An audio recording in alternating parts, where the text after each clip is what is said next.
Toby is a tram engine. He has cow catchers and side plates and doesn't look like a steam engine at all.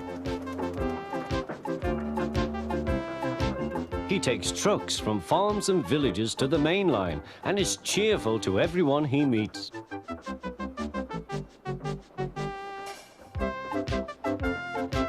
He has a coach called Henrietta, who has seen better days. It's not fair at all, she grumbles, remembering that she used to be full and 9 trucks would rattle behind her.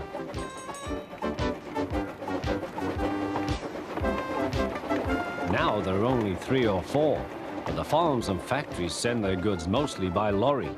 Toby is always careful. The cars, buses and lorries often have accidents. Toby hasn't had an accident for years. The buses are crowded and Henrietta is empty.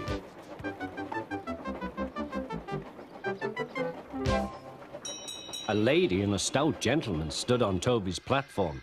He was, of course, the fat controller, but Toby didn't know this yet.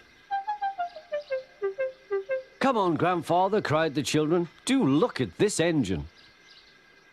"That's a tram engine, Stephen," said the fat controller. "Is it electric?" asked Bridget.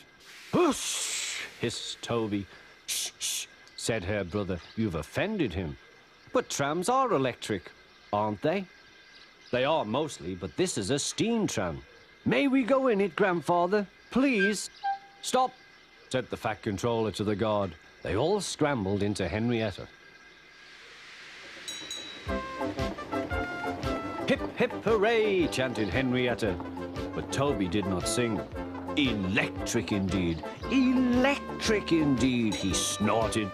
He was very hurt. "What is your name?" asked the fat controller. "Toby, sir." "Thank you, Toby, for a very nice ride." "Thank you, sir," said Toby. He felt better now. This gentleman, he thought, is a gentleman who knows how to speak to engines. The children came every day for a fortnight. Sometimes they rode with the guard, sometimes in empty trucks. On the last day of all, the driver invited them into his cab. All were sorry when they had to go away. And the fat controller and his family thanked everyone. "Come again soon," replied Toby. We will," called the children.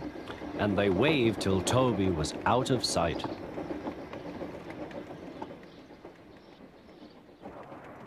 The months passed. Toby had few trucks and fewer passengers. "Our last day, Toby," said his driver one morning. "The manager says we must close tomorrow." That day, everyone wanted the chance of a last ride.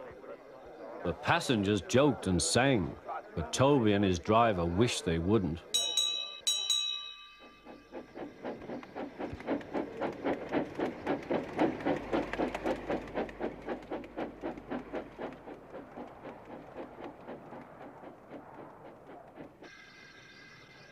"Goodbye, Toby," said the passengers afterwards. "We are sorry your line is closing down." "So am I," said Toby. Nobody wants me, Toby thought, and went unhappily to sleep. Next morning, the shed was flung open, and he woke with a start to see his driver waving a piece of paper. "Wake up, Toby," they shouted, "and listen to this. It's a letter from the Stout gentleman." Toby listened but I mustn't tell you any more, or I shall spoil the next story.